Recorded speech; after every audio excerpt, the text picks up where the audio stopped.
कल्पतरोर्गलितं फलम् शोघमुखादमृतद्रवसंयुतं पिबत भागवतं रसमालयम् मुहुरहो रसिका भुवि भावुकाः रसिका भुवि भावुकाः यं प्रवजन्तमनुपेतमपेतकृत्यम् द्वैपायनो विरहकातर आजुहाव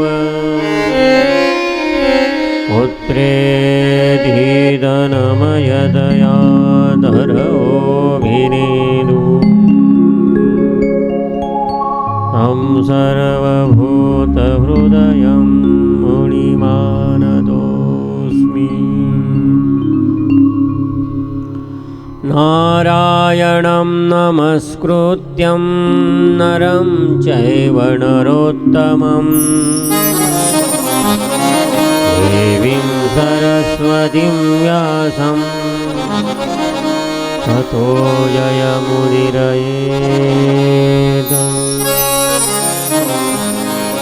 बोलिए कृष्ण कन्हैया लाल की जय। गणपति गजानन महाराज की जय। संत ब्रह्मलीन रमेश जी महाराज की जय।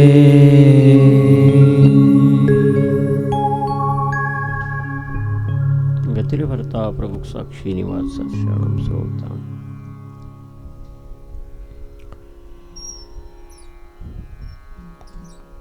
परमात्म्याच्या अनंत आणि असीम कृपेने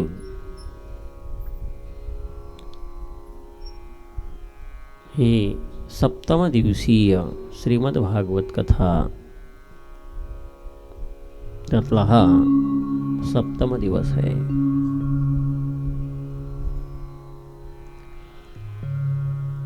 जनकेश्वराच्या या प्रांगणामध्ये सिद्ध गणेशाच्या अधिष्ठानात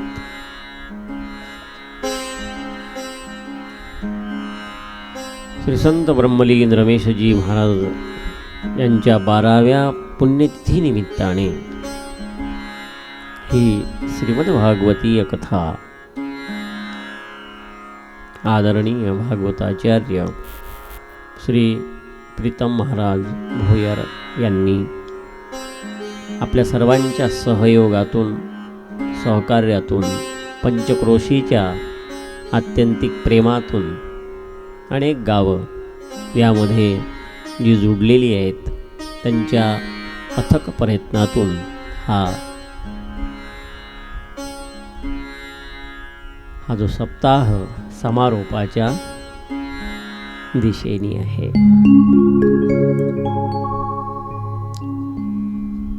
उत्तम सार आहे जीवन. थोडा आवाज ट्यून क्लिअर करा, व्यवस्थित लक्ष द्या. प्रबोधनीय जागरण याची विशिष्ट एक संकलितता आहे. मानवी जीवन व्यवस्थित कसं होईल, साधू संत ऋषी मुनी त्यांचे प्रेरक भाव. संत आपल्याला प्रेरणा देतात, संतांची वचन प्रेरणा देतात. साधू संतांचे एक सूत्रबद्ध भाषा मनुष्याला स्फुरित करते आणि ती स्फुरित भावना मनुष्य जीवनाला गती निर्माण करून देते.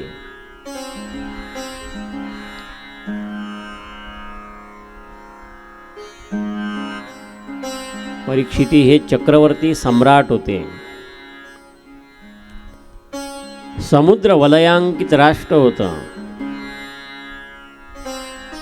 आणि ते त्यांच्या कार्यात एवढे काही निपुणही होते आणि सक्रिय होते.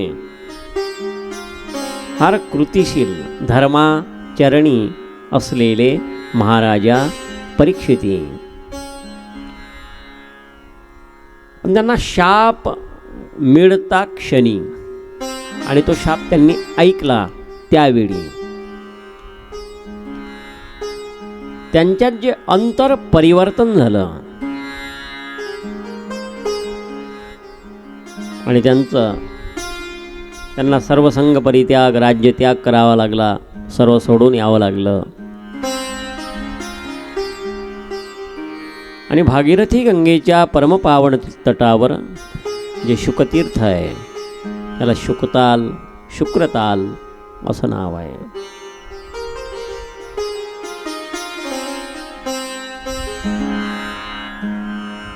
अनेक ऋषींच्या समुच्चयनात तिथे श्रीमद भागवत कथा त्याची रसनिष्पत्ती झाली आणि येन केन प्रकारे परीक्षितांची भूमिका श्रीकृष्ण स्वरूप व्हावी अशा आत्यंतिक स्फुरित भावनेतून शुकदेवांनी परीक्षितांना श्रीमद भागवत कथा सांगितली. हा घटनाक्रम आणि याची परम आस्था अनेक 5200 वर्षापासून ही भागवतीय परंपरा चालू झाली. बराच काल त्यामध्ये पठार अवस्थाही आली. बरेचदा ते संकलन बंदही झालं. पण 5200 वर्षाच्या परंपरेत आज फार श्रीमद भागवतीय वार्ता आज प्रचलन आणि प्रचारात फार मोठ्या प्रचारात श्रीमद भागवत कथा, श्रीमद भागवत महापुराण हा ग्रंथ जनमानसात त्याची गोडी, आवडी, सप्रेमता आपल्याला मुख्यत्वाने पाहायला मिळते. आणि या 100 वर्षामध्ये त्याच्यावर प्रगल्भ विचार, प्रगल्भ धारणा, मोठमोठ्या विद्या विभूषित लोकांनी त्याचा केलेला स्वीकार आणि त्याचा प्रचार ह्या दोन्ही गोष्टी, त्याचा अभ्यासही केला, त्याचं चिंतनही केलं, मननही केलं आणि जनमानसामध्ये प्रचार भूमिकेने जनमानसात तो भाव श्रीमद भागवताच्या रूपामध्ये वेगवेगळ्या अंगाने जनमानसाची जी भाषा आहे त्या लोकपरिभाषेला संयुक्त अशी भूमिका सादर करून श्रीमद भागवतीय कथा नटवण्याचा त्यांनी प्रयत्न केला.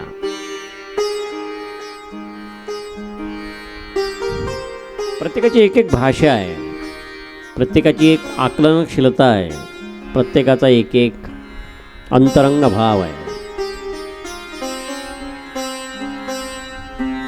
तो त्याच्या मस्तिष्काला धारित स्पर्शित जे भाव असतात तो अभिव्यक्त त्याच्यासमोर जो ग्रंथ आहे त्या संबंधाने त्याला अभिव्यक्त करण्याचा प्रयत्न करत असतो. म्हणून त्याची अंतरंग धारा कशी आहे, त्याची त्या संबंधाने आस्था कशी आहे, त्याची त्या संबंधाने प्रेमपूर्णता कशी आहे, त्याची त्या संबंधाने त्याचं जीवन कसं आहे आणि त्या संबंधाने त्या विषयाच्या संबंधित त्याचं जगण्याचं धाडस कसं आहे, ह्या सर्वच गोष्टी त्या व्यक्तित्वाशी जुडलेल्या असतात.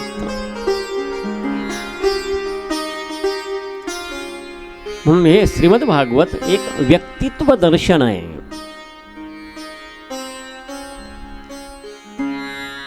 आपल्या सर्वांच्या प्रश्नाचं प्रतिनिधित्व परीक्षिती करत आहे. जणू आपल्या सर्वांचाही हाच प्रश्न आहे की मरण समीप ज्याचे आहे तो कोणतं साधन करेल म्हणजे त्याचा उद्धार होईल. आणि सर्वांचाच हाच प्रश्न आहे नेमका. जीवन आहे तर ते कधी ना कधी संपेल.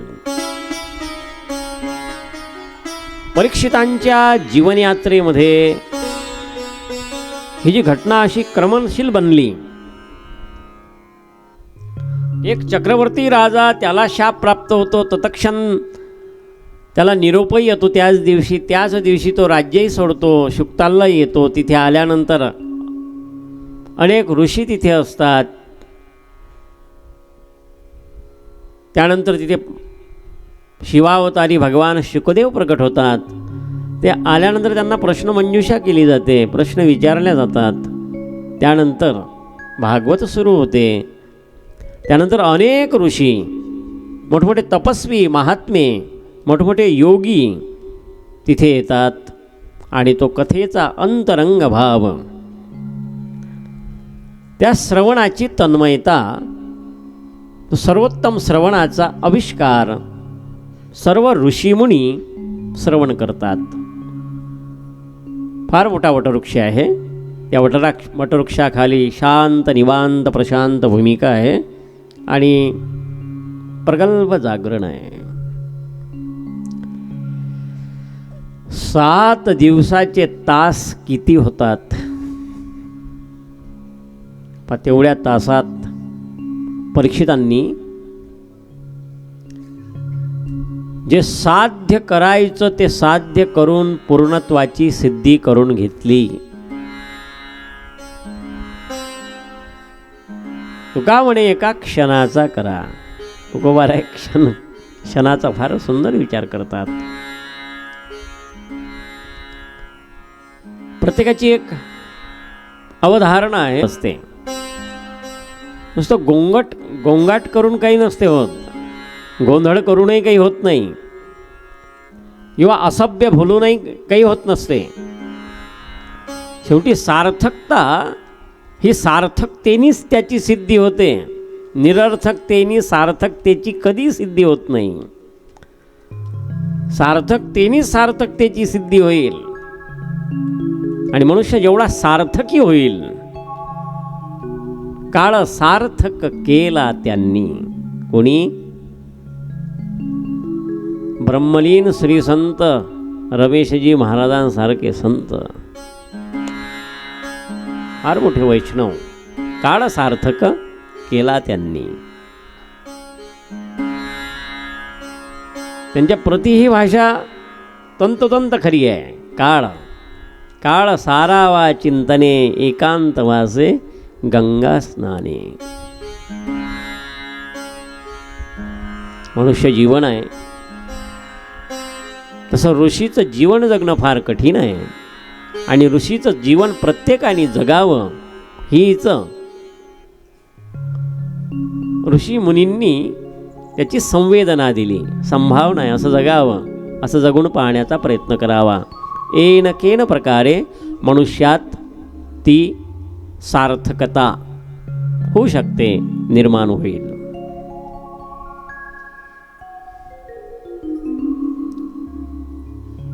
असं केलं म्हणजे असं होते असं नाही आहे. ते करताना तुमचं अंतर्मन आणि तुमची भूमिका त्याविषयी कशी आहे त्याच्यावर त्याचं फळ आहे. असं केलं म्हणजे तसं होते असं नाही. ते करताना त्या प्रक्रियेत तुम्ही जर पूर्णरूपेनं सिद्ध आहात तर त्याची मग मौज आहे. आणि हेच भागवताचं सर्वोत्तम तंत्र आहे. हाच श्रवणाचा ध्यास. परीक्षितांना श्रीकृष्ण कथा शाप ऐकल्यानंतर त्यांना काहीच आठवलं नाही. फक्त तिथे आल्यानंतर शुक्ताला देवाची कथाच ऐकून राहिले. त्यांनी कोणतीही मनन चिंतना, कोणताही विचार, कोणताही निरोप, कोणताही काही तिथे काहीच नाही आहे. काहीच नाही. राजाला आठवलंही नाही राज्य, पत्नी आठवली नाही, पुत्रही आठवली नाही, कारभारही आठवला नाही. अनेक मंत्री त्यांच्याकडे होते, ते मंत्री आठवले नाही. तत्क्षण एवढा पडदा पडू शकतो काय? त्यांच्या जीवनात पडदा पडला. आणि हा विस्मय चकित भाव संभावना दर्शी झाला एक राजा जर या पद्धतीने, परीक्षिताने एवढा त्याग कुणी करणार नाही, संन्यासी करणार नाही, मोठमोठे त्यागी जपी तपी योगी हेही करणार नाही, एवढा त्याग परीक्षितांनी तत्क्षण केला. पत्नीलाही विचारलं नाही, पुत्रांनाही विचारलं नाही. हा त्याग सर्वोत्तम त्याग आहे. तत्क्षण सोडलं. वमुनिया सुनी आताची गेले माऊली म्हणतात. वमन केल्यानंतर त्या उलटीकडे कोणी पाहते काय? वमुनिया सुनी हे सर्वोत्कृष्ट पात्र आहेत. सर्वोत्कृष्ट यांची विशेषता आहे. सर्वांना सर्व नाही. भागवत तेच आहे, तेच आपण ऐकून राहिलो. पण सर्वांना सारखं याचं फल नाही. कारण त्याचा अंतर्मिलित भाव, त्याची आत्यंतिक श्रद्धा, भावना, त्याची सप्रेमता जर ती खऱ्या अर्थाने मनात रमेल, म्हणून तर म्हटलं की आपलं मन किती रमते. हळूहळू आपला जर अहंकार कमी व्हायला लागेल तर समजून जावं ही कथा आपल्याला पचून राहिली. अहंकार हळूहळू नरम जर झाला होत असेल तर ती कथा पचून राहिली. जर अहंकार हे करून वाढत असेल तर समजून जावं की हे जमून नाही राहिलं, हे औषध लागून नाही राहिली आपल्याला. गायत्रीचा इत्यर्थ म्हणजे श्रीमद भागवत आहे. आणि याचं जे सर्वस्व आहे, मग सर्वांनीच जेवढ्याही वैदिक धर्मामध्ये जेवढेही विद्याविभूषित लोक झाले त्यांनी श्रीमद भागवताचा प्रामुख्यानं स्वीकार केला, विद्वान असूनही. आणि 100 वर्षामध्ये, 100 वर्षाच्या या कालात याच्यावर बोलणारे लोक, मग चिंतन देणारे, मनन करून या संबंधाने, भागवताच्या संबंधाने एका विषयाची मांडणी करणारे लोक तयार झाले. आणि जनमानसात हे मग श्रीमद भागवत येणं सुरू झालं. श्रीमद भागवती कथा गावोगावी, गल्लोगल्ली, मोठमोठ्या तीर्थावर चांगल्या पद्धतीने त्याची गतिशीलता दिसते. कारण कशाचा प्रचार, प्रचाराच्या वेगवेगळ्या भूमिका असतात, पण तो प्रचार करताना त्यांचं जे औचित्य असते आणि त्याचा जो सारबिंदू असतो तो सोडायचा नसतो. त्याचं तथ्य काय, तथ्य, त्याचे सिद्धांत, त्याची मौलिकता, त्याचं फळ, ह्या सर्व गोष्टी लक्षात ठेवून तो जर ग्रंथ, त्याचं सादरीकरण जर केलं तर जनमानसामध्ये त्याची एक विशिष्ट प्रभा निर्माण होते. पण वैष्णवांची गाथा ही भागवत कथा आहे. फार मोठे वैष्णव श्री संत रमेशजी महाराजांसारखे ही अभिव्यक्ती, त्यांची आज जी पुण्यतिथी आहे, आज पुण्यतिथीचा दिवस, पुण्यवंत व्हावे घेता सज्जनांची नावे, हा प्रकर्ष देत असताना 12व्या पुण्यतिथीचं हे औचित्य आणि तुमचं सर्वांचं एका ठिकाणी येणं हे खऱ्या अर्थाने ऋणमोचनात्मक आहे. जे महात्म्य आपल्यात राहिले, त्यांनी भजन कीर्तन आपल्याला ऐकवलं, ज्यांच्या सानिध्यात आपण काही अध्ययन केलं, हा ऋणनिर्देश आहे. ऋणनिर्देशात्मक हा सप्ताह, त्यातील ही श्रीमद भागवत कथा. आता प्रीतम महाराजांनी तर आयोजन केलंच, सुंदर आयोजन केलं. कोण बुद्धी देईल, कोण सार्थकता देईल, कोणत्या ठिकाणाला, हे काहीच सांगता येत नाही. म्हणून त्यांच्या निमित्ताने का होईना या ठिकाणाला, या समाधीला या पुण्यतिथी पर्वाला. जिथे याचे विशेष म्हणजे या सप्ताहाचे जनक आहेत ना, या जनकेश्वरामध्ये जो हा सप्ताह होऊन राहिला त्याचे ते जनक आहे. हे जे मांडणी करणं, हे सगळं आयोजन करणं, आयोजक संयोजक हे कथेचे मायबाप असतात. त्यांच्या ठिकाणी सज्जनत्वाचा अंश असतो आणि प्रामुख्याने ते जनता जनार्दनाचं कोट कल्याण व्हावं याकरिता समूह रूपामध्ये सत्संग आयोजित करतात. हा त्या पद्धतीचा हा सप्ताह इथे आयोजित आणि सर्वांनी त्याचा मनमुराद आनंद घेतला. श्रवणद्वारा, कीर्तनद्वारा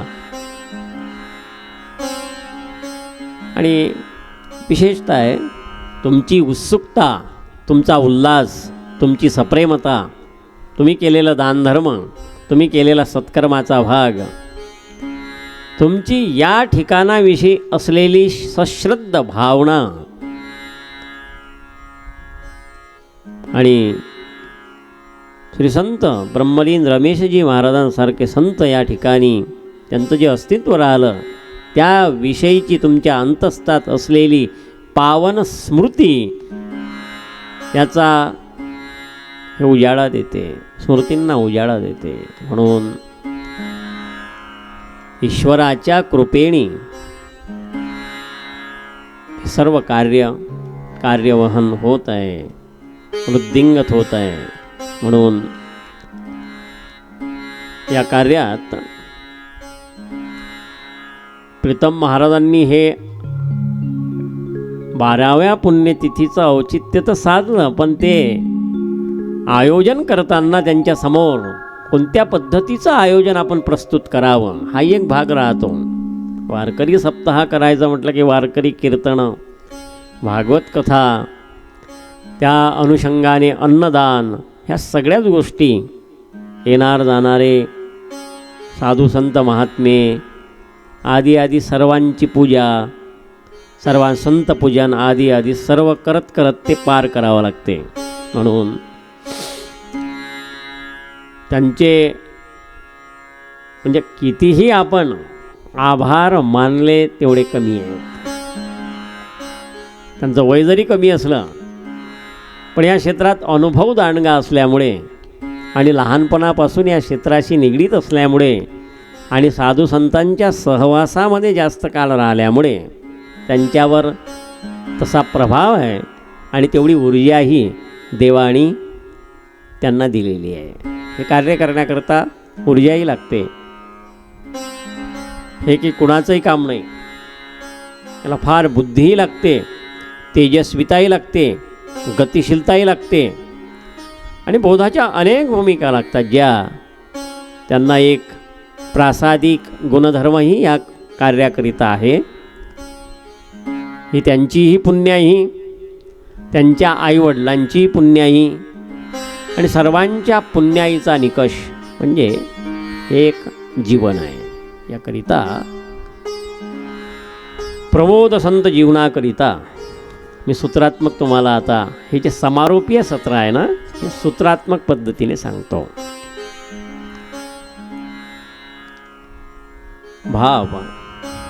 भावना, त्याची उत्कृष्टता आणि त्याची गतिशीलता या सर्वच गोष्टी यामध्ये आहेत. रुक्मिणी मंगल याची जी विशेषता आहे, रुक्मिणी मंगलम, रुक्मिणी कल्याणम या संस्कृत टीका आहे. या रुक्मिणी स्वयंवर निमित्ताने श्रीमद्भागवतामध्ये जो संदर्भ आला यावर संस्कृत काही टीका आहेत.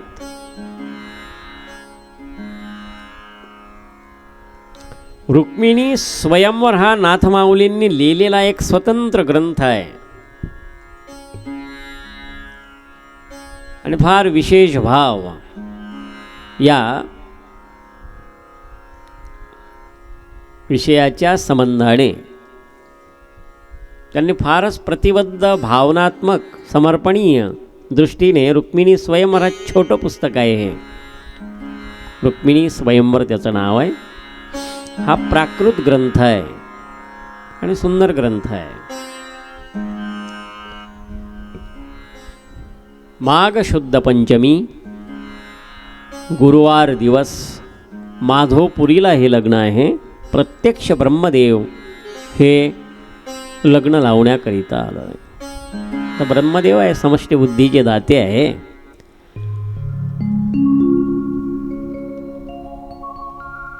गोकुळातील सर्व मंडळी इथं आहे. नंद यशोदा, यशोदेला म्हणजे अंधत्व आलं होतं रडून रडून. भगवान आता देव आहे, देव काही करू शकतो. देवाने काय केलं, स्वतःच्या ऐश्वर्याने तिला पुन्हा डोळे आणून दिले. आता ती भक्ती स्वरूप आहे, भक्तीची आचार्य आहे.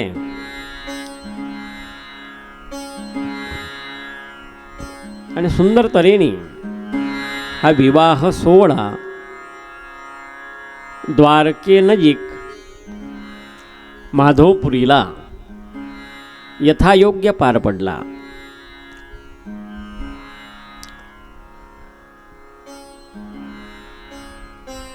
रुक्मिणीचे पिता महाराजा भीष्मक या विवाहाला उपस्थित आहेत. रुक्मिणीची आई शुद्धमती ते या लग्नाला उपस्थित आहे. यथासांग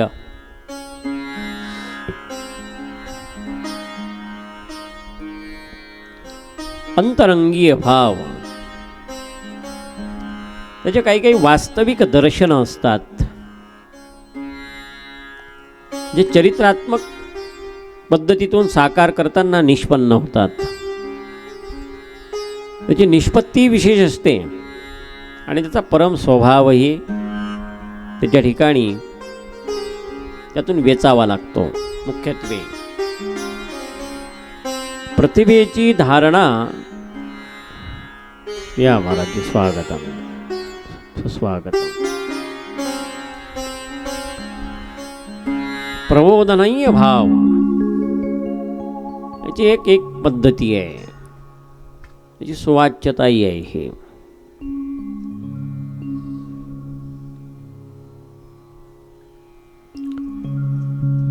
त्या द्वारकेमध्ये सत्राजित नावाचे सूर्योपासक राहत होते. भगवान सूर्याने प्रसन्न होऊन त्यांना स्यमंतक मणी दिला, जो 8 भार सोनं त्याच्याजवळ तयार होत होतं रोजच. भरपूर सोनं झालं हे. भगवान श्रीकृष्ण म्हणू लागले, या मण्याचं राष्ट्रीयकरण करा. हा मणी तुम्ही भेट देऊन द्या, राजकोशात द्या, म्हणजे प्रजेचं पालनाकरिता याचा उपयोग होईल. सत्राजिताने तो दिला नाही. आणि त्याचा भाऊ आहे प्रसेन, त्याचं नाव. शिकार करायला गेले प्रसेन आणि सोबत त्यांनी तो स्यमंतक मणी दिला. पण आता त्या प्रसेनाची शिकार झाली, वाघाने त्याला मारून टाकलं.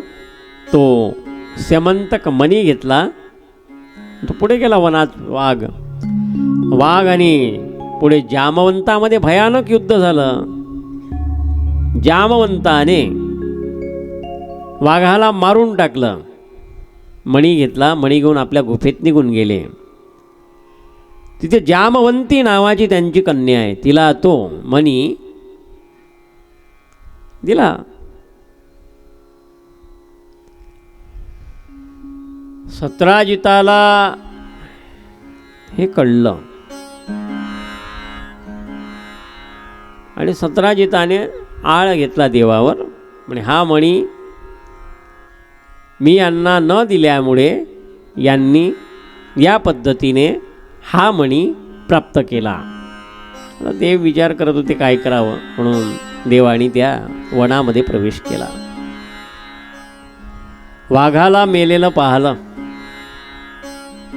वाघ पडू नये. पुढे गेले. पदचिन्ह आहेत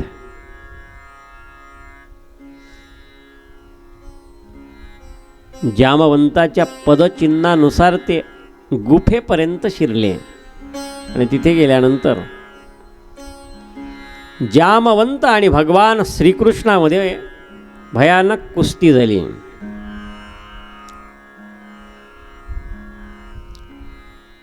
कुस्तीचा प्रकार काही वेगळा आहे. एक त्रेता युगातले जामवंत आहे, ते काही साधारण नाही आहे.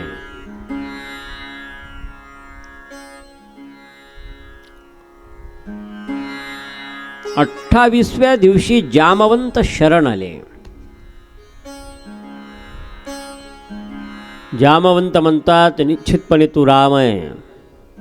एका रामा वाचून एवढी शक्ती दुसऱ्या कुणातच नाही. त्यांना रामदर्शन आहे. जामवंताने समंतक मणी दिला त्यांना, म्हणजे माझी कन्या आहे जामवंती, तिच्यासोबत तुम्ही विवाह करा. त्या कन्येला आणि तो मण्याला घेऊन भगवान श्रीकृष्ण द्वारकेत आले. सत्राजिताला तो मणी दिला. आता सत्राजित आहेत ते म्हणू लागले हा मणी आता तुमच्याकडेच ठेवा. सत्राजित अगोदर द्यायला तयार नव्हते. तुका म्हणे धनासाठी जाती प्राण. धन आहे ते, कारण सर्वाधिक दुर्वासना ही धनामध्ये आहे आणि ते येते कुठून याला फार महत्त्व आहे. क्षमेन धर्मेन नयेन युक्त. गांधारी धृतराष्ट्राला म्हणते हे तुमचं नाही आहे, तुम्ही उपभोगता, कधी सुख देणार नाही. सुख दिलंच नाही ना त्यांना. सर्व जेही आहे त्यांच्याजवळ, सुख नाही दिलं धृतराष्ट्राला. म्हणून अनितीने अधर्माने दुसऱ्याचं मन दुखून जे धन कमावल्या जाते ते धन सुख देतच नाही वस्तुतः. म्हणून त्याच्यात सर्वाधिक दुर्वासना आहे, म्हणजे ते येते कुठून याला फार महत्त्व आहे. सत्राजित म्हणू लागले असं करा म्हणे हा मणी आता तुमच्याकडे नसतं. तसाही तुम्हाला पाहिजे होताच, मी दिला नाही. पण आता माझी इच्छा आहे हा समंतक मणी मी तुम्हाला अर्पण करतो आणि सत्यभामा नावाची माझी मुलगी आहे, तिच्यासोबत तुम्ही लग्न करा. देव म्हणू लागले मी लग्न करतो म्हणे, पण हा मणी जो आहे ना हा मणी तुम्ही तुमच्याकडेच ठेवा.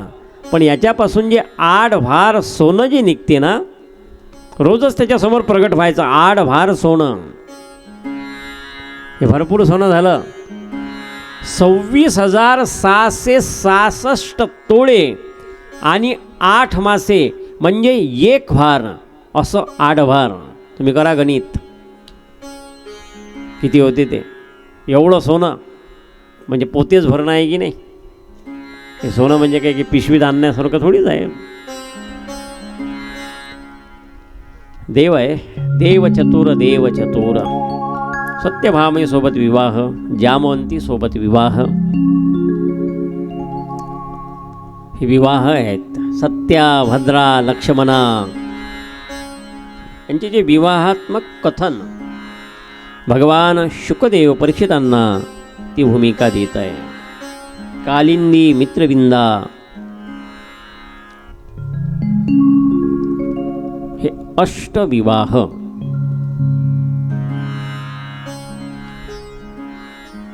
जशी अष्टधा प्रकृती आहे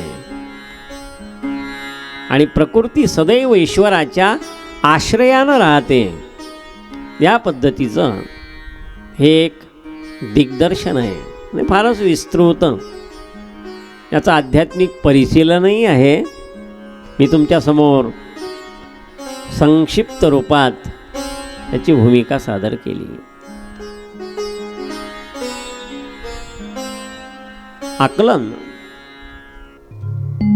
या स्वभावाचं दर्शन आहे. फार मोठे बलशाली होते भौमासुर, असुर आहे.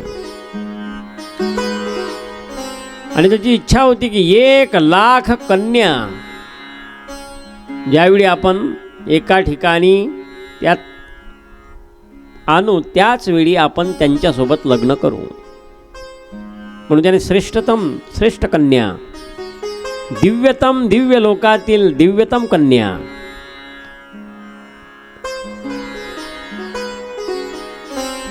आता त्याचा संकल्प 1,00,000 कन्यांना आणण्याचा होता. त्यात 16,100 कन्या त्यांनी आणल्या आणि त्यांना नजर कैदेत ठेवलं. भगवान श्रीकृष्णाने काय केलं या प्रसंगात, भगवान श्रीकृष्ण गरुडावर आसीत होऊन गेले, सैन्याने नेलं, सोबत सत्यभामेला घेतलं आणि भयानक युद्ध झालं.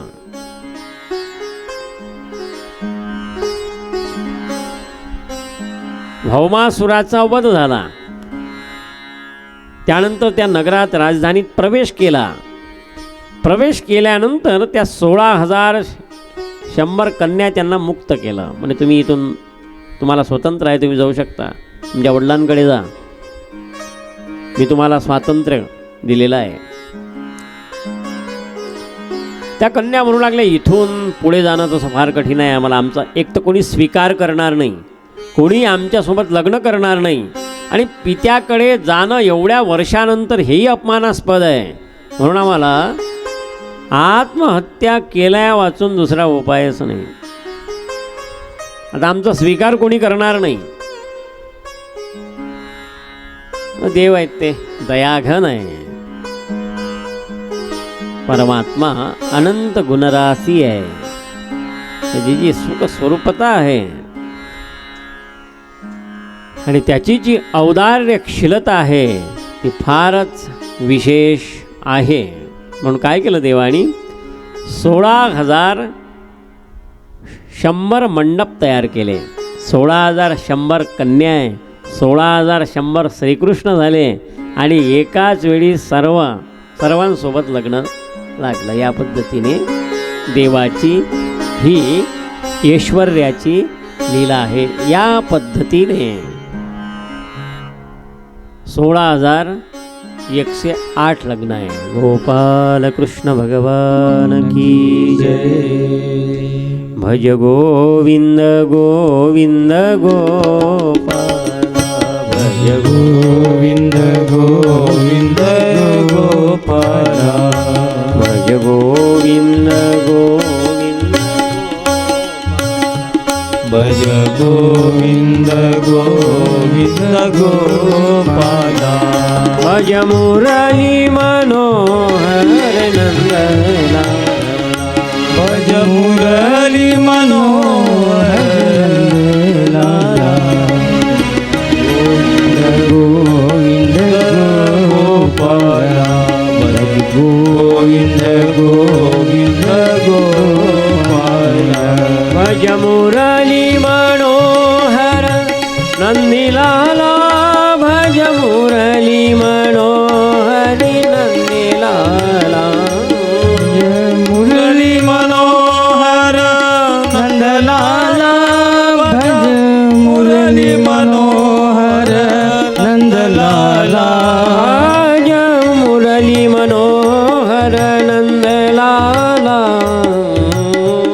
भज मुरली मनोहर नंदलाला, भज गोविंद गोविंद गोपाला, भज गोविंद गोविंद गोपाला, भज गोविंद गोविंद गोपाल, भज गोविंद गोविंद गोपाला, भज गोविंद गोविंद गोपाला, भज गोविंद गोविंद गोपाला, भज गोविंद गोविंद गोपाला, भज गोविंद गोविंद गोपाला, भज गोविंद गोविंद गोपाला, भज गोविंद गोविंद गोपाला, भज मुरली मनोहरी नंदीला, भज मुरली मनोहर नंदलाला, भज मुरली मनोहरी नंदीला, भज मुरली मनोहर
भगवान श्रीकृष्णाची दैनंदिनी सांगतात.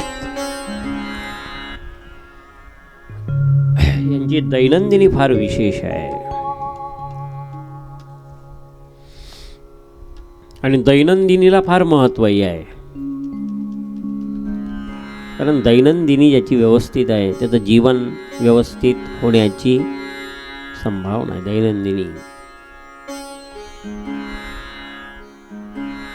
8 दिवस आपण सकाळी उठतो, सप्ताह असते म्हणून सकाळीच 4:30-5 वाजता उठतो. आता काला झाल्यानंतर असंच करतो काय आपण? कायची दैनंदिन कायचं काय झालं बघ. म्हणजे दैनंदिनी विशेष लागते मनुष्याची. त्याने मन तयार होते आणि स्थैर्य निर्माण होते त्यात आपल्या जगण्यात. आणि आपलं शरीर ज्या ज्या पद्धतीने तयार होत राहील त्याला जसे जसे नियमन येतात तसं मनालाही तसं नियमन येणं सुरू होते. मग म्हणून जेवढं शरीर अस्थिर राहील तेवढं मनही अस्थिर असते. म्हणून योगिक प्रक्रियेमध्ये आसनाला फार महत्त्व. आसन, त्याचं आसन स्थिर आहे मग त्याच्या मनाच्या भूमिकाही हळूहळू त्यामध्ये स्थिरता यायला सुरुवात होईल.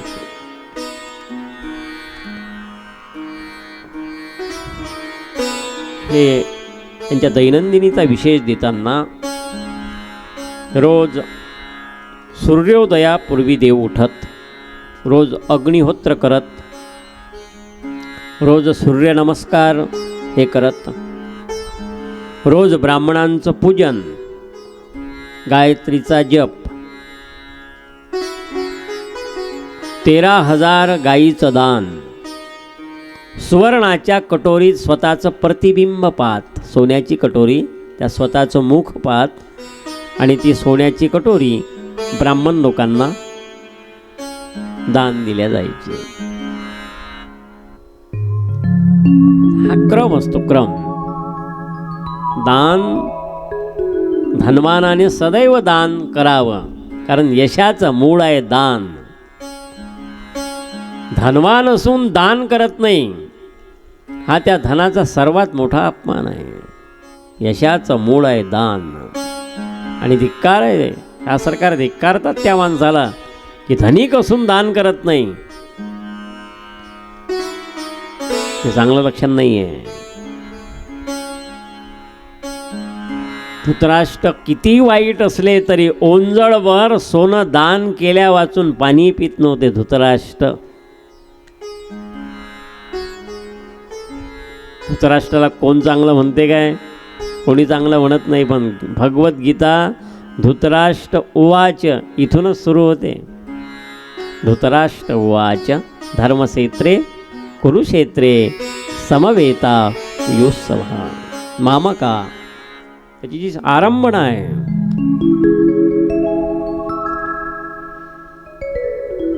म्हणून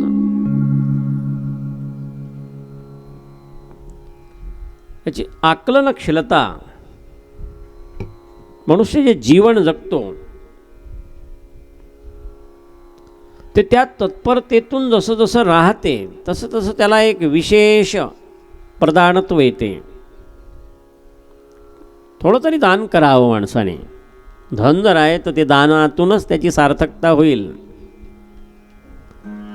भरपूर धन तुमच्याजवळ आहे पण तुम्ही कधीच दान नाही केलं त्याची सार्थकता होणार नाही.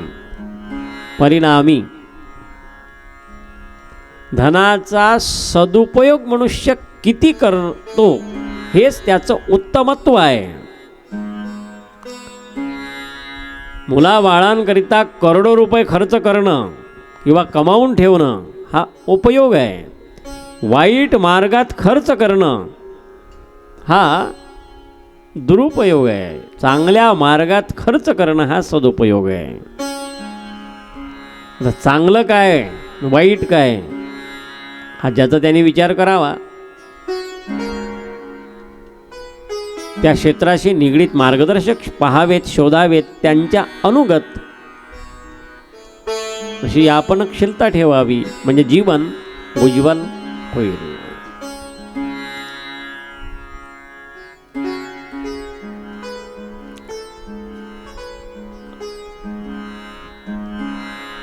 एके दिवशी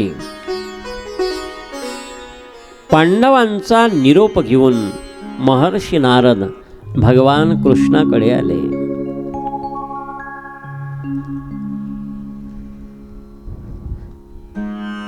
भगवान श्रीकृष्णाने महर्षी नारदांचं स्वागत केलं. म्हणजे भगवान तुमचं येणं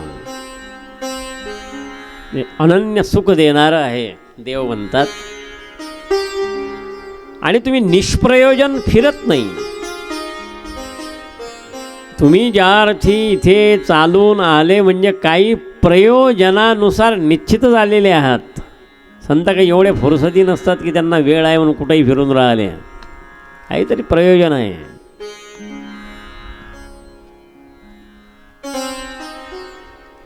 महर्षी नारद म्हणतात, धर्मराज युधिष्ठिराला राजसू यज्ञ करायचा आहे आणि राजसू यज्ञाचे प्रथम अग्रपूजेचे मानकरी म्हणून प्रथम निमंत्रण तुम्हाला देण्याकरिता मी आलो. हे पहिलं निमंत्रण आहे. तुम्ही त्या राजसू यज्ञाच्या त्या यज्ञाचे अग्रपूजेचे प्रथम पूजा तुमची होईल पण प्रथम निमंत्रणही तुम्हालाच देतो. देव म्हणू लागले, ठीक आहे, यायला काही हरकत नाही, पण भरपूर धन खर्च करण्याची तयारी आहे काय तुमची? मी भरपूर धन खर्च करेल म्हणायचो नाही की एवढा खर्च का आला. महर्षी नारद म्हणतात, आता तुम्ही आले की सगळे लक्ष्मी तुमच्या सोबतच आहे ना. लक्ष्मी तर काही कुठं जाणार नाही तुम्हाला. तुम्ही तिथे असल्यानंतर तुमच्या उपस्थितीने सर्व काही निपुणतेने पार पडेल. देव या राजसू यज्ञामध्ये जे संलग्न आहेत ते फार विशेष अर्थाने आहे. म्हणजे संलग्नता फार विशेष आहे यात. राजसू यज्ञापूर्वी भगवान श्रीकृष्ण भीम आणि अर्जुनाला घेऊन मगध नरेश जरासंधाकडे गेले. मगध म्हणजे आजचा बिहार. वेश बदलून गेले, ब्राह्मणाच्या वेशात गेले.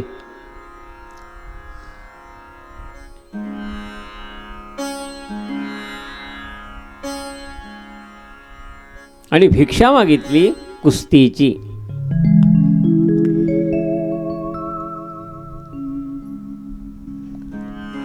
यांनी ज्यावेळी राज्यात प्रवेश केला तर तिथले अगोदर नगारे फोडून टाकले.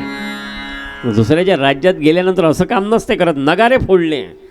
आणि त्याचा एवढा मोठा आवाज झाला, जरासंधाच्या लक्षात आलं की हे साधारण लोक नाही आहे. नगारा आजपर्यंत कोणी नाही फोडला राज्यातला आपल्या राजधानीत. आणि वेश ब्राह्मणाचं रूप घेऊन आले. जरासंधाने ज्यावेळी पाहिलं म्हणे, निश्चितच तुम्ही ब्राह्मण नाही. तुम्ही ब्राह्मण नाही आहे, कारण तुमच्यात जो स्वर आहे तो ब्राह्मणाचा स्वर नाही ना. निश्चितपणे तुम्ही क्षत्रिय. आणि काय करायचं आहे? कुस्ती खेळण्याकरिता आलो. कुस्तीला धृष्टपृष्ठ शरीर पाहिजे.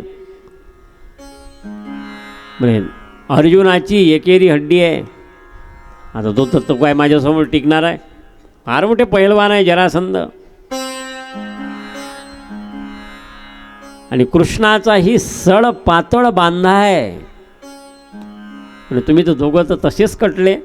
मग म्हणे माझ्या युद्धाच्या माझ्यासोबत कुस्ती खेळण्याची लायकी भीमाची आहे.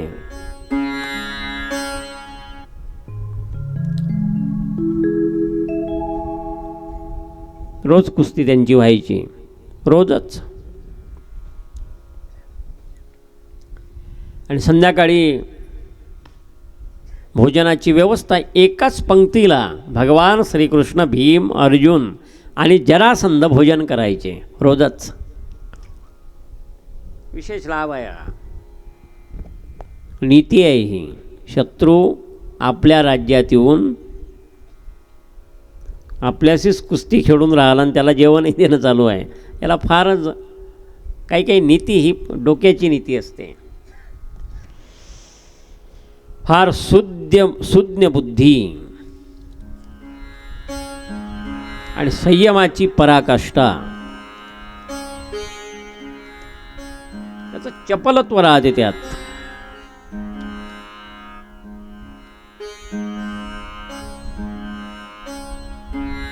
यांचे जे वैशिष्ट्यपूर्ण आहेत भाव,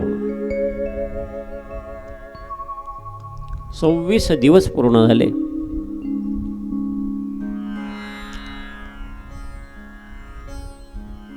भीम भगवान श्रीकृष्णाला म्हणतात, पण 26 दिवस झाले, आपण काय चातुर्मास करायला आलो का इथे? हा काही चातुर्मास आहे का? रोजच कुस्ती होऊन राहिली, रोजच जीवन राहिलो, हे काही ठीक नाही आहे. समोरचा बलवय्य आहे, बलाढ्य आहे, पराक्रमी आहे, ओजस्वी आहे आणि कुस्तीपटू आहे.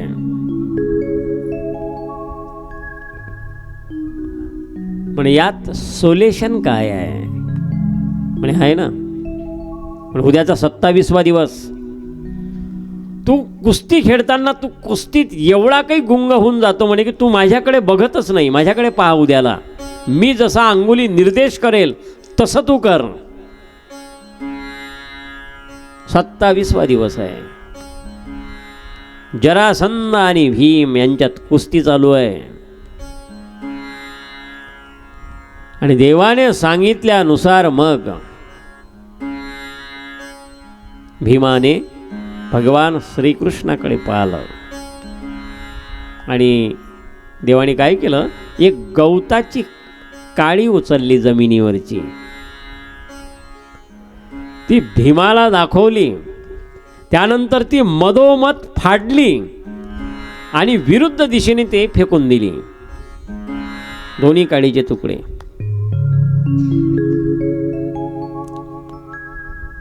त्याला अंगुली निर्देश हा भाव आहे.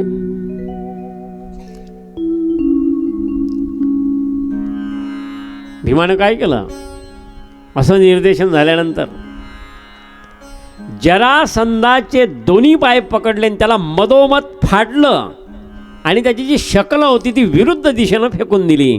जरासंध संपले.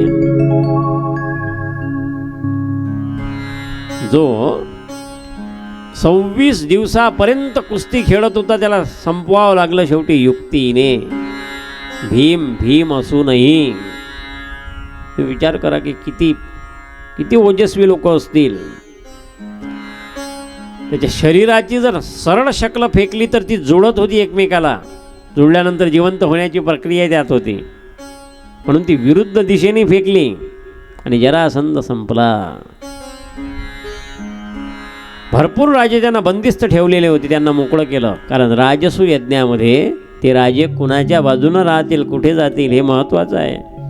कारण धर्मराज युधिष्ठिराला जर राजसू यज्ञ पूर्ण करायचा आहे तर त्याच्या सर्वच राजे अंकित लागतील. आणि महाभारतीय युद्धाच्या अगोदर जरासंधाला संपवणं फार महत्त्वाचं होतं. हे देवाचं गणित आहे. आणि त्यांना माहीत होतं ह्या निश्चितपणे बॅड सोसायटीत जाईल, हा आपल्यासोबत राहणारच नाही. आणि हा कौरवांच्या पक्षात गेल्यानंतर मग याला फार कठीण जाईल मग आपल्याला. जागतिक कीर्तीचे नीतिज्ञ म्हणून भगवान श्रीकृष्णाची ख्याती आहे. त्यांच्या द्वारकेच्या जीवनामध्ये नीतिज्ञ भगवान श्रीकृष्ण आहेत. आता राज्यकारभार सांभाळायचा असेल तर नीतिज्ञ मनुष्य लागतोच, व्यवहार तज्ज्ञ मनुष्य लागतो, निपुण लागतो ना तो. म्हणून त्यांची वेगवेगळ्या पद्धतीतील नीती आहे ती. आणि मग राजसू यज्ञाचं आयोजन झालं. सुवर्णाच्या फळांनी यज्ञभूमी नांगरली. सभेच्या अध्यक्षस्थानी गंगापुत्र भीष्म आहेत. यज्ञ भोजनाची व्यवस्था भीमाकडे आहे. पुरवठ्याचं खातं नकुलाकडे आहे, वाढण्याचं काम द्रौपदीकडे आहे, अतिथी सत्काराचं काम अर्जुनाकडे आहे, पूजेचं काम सहदेवाकडे आहे, या यज्ञाचे कोषाध्यक्ष आहे दुर्योधन आणि दान देण्याचं काम आहे कर्णाकडे. हे युतीचं सरकार आहे. कौरव आणि पांडव मिळून त्यांनी त्यांच्या जीवनात एकच फार मोठा सोहळा केला. त्याचं नाव आहे राजसू यज्ञ. त्यात कौरवही आहे, पांडवही आहे आणि फार हा यज्ञ पूर्ण होण्याकरता सर्वांनी शक्ती खर्च केलेली आहे. पुण्यश्लोको नलो राजा, पुण्यश्लोको युधिष्ठिराः, त्याची जी विशिष्ट प्रतिभा आहे, त्याची जी आकलनशीलता आहे ती फारच प्रभामयी आहे. सुंदर तऱ्हेने 1000 स्नातक ब्राह्मणांना भोजन रोज दिल्या जायचं होतं. भेटवस्तू किती आल्या? 1000 सुवर्ण मुद्रा. याच्या आत कुणाचीच भेटवस्तू नव्हती. ज्याने भेट मानली त्याची भेट ही 1000 सुवर्ण मुद्रा यांच्या वर होती. महाभारतकारांनी त्याचं संकलन, त्याची प्रॉपर्टीची व्हॅल्युएशन काढली. त्या भेटवस्तू 3 खरब रुपये त्या काळातले. एवढं धन धर्मराज युधिष्ठिराला राजसू यज्ञात आलं आणि एवढं धन आलेलं 24 मिनिटाच्या जुगारात गेलं. एवढा जुगार वाईट आहे. 3 खरब रुपयाचं एवढं धन 24 मिनिटात गेलं, एका घटकेमध्ये गेलं.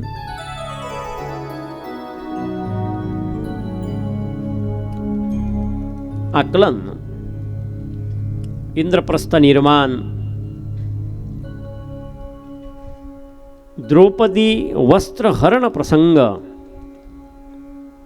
आदी कथन आहेत यामध्ये. देव शिष्टाई करिता आले. शिष्टाई झाली नाही, पण देव खुश झाले.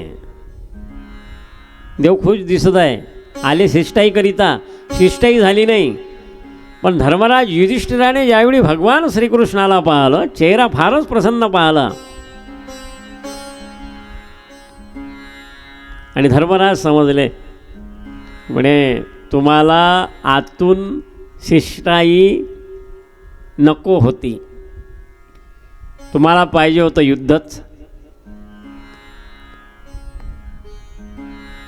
देव आहे ते, त्यांच्या ठिकाणी चाणक्यता आहे. त्यांनाही वाटत होतं की हे शिष्टाई वगैरे काही नाही, युद्धच झालं पाहिजे. त्यांनी एक प्रयोग केला तिथे जाऊन. आणि विदुराकडे भोजन आदी प्रसंग आहे. त्यानंतर दशमस्कंदाच्या 80व्या अध्यायामध्ये सुदामदेवांचं चरित्र आहे. सांदीपनी ऋषींच्या आश्रमामध्ये भगवान श्रीकृष्ण आणि सुदामदेवांची मैत्री झाली. आणि कर्मणा गहनो गती दारिद्र्य दोषो गुणदोष राशी. फार कठीण असते. दैवेन लभते सर्वम न च विद्या न च पौरुषम दैवम फलति सर्वत्रम, ही त्याची विशेषता आहे.